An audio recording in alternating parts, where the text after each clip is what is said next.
My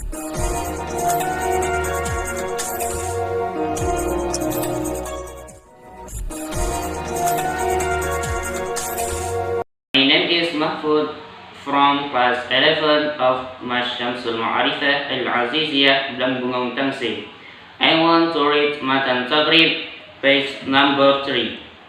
Bismillahirrahmanirrahim. Kitab Tahara, chapter of cleanness.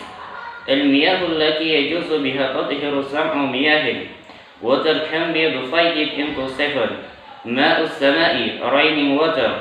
Wa ma'u bahri, sea water. Wa ma'u nahri, river water. Wa ma'u bi'ri, wells water. Wa ma'u aini, sour water. Wa ma'u salji, snow water. Wa ma'u baradi, vapor water.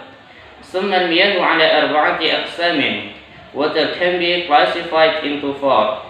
طاهر مطهر غير مكروه وهو الماء المطلق. Pure water and puring or mutlaq. وطاهر مطهر مكروه وهو الماء المشمس. Pure water and head burned by sun. وطاهر غير مطهر وهو الماء المستعمل.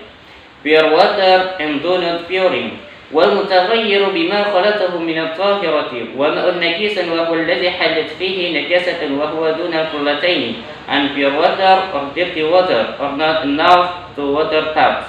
أو كان قلتين فتغير or the water had shine.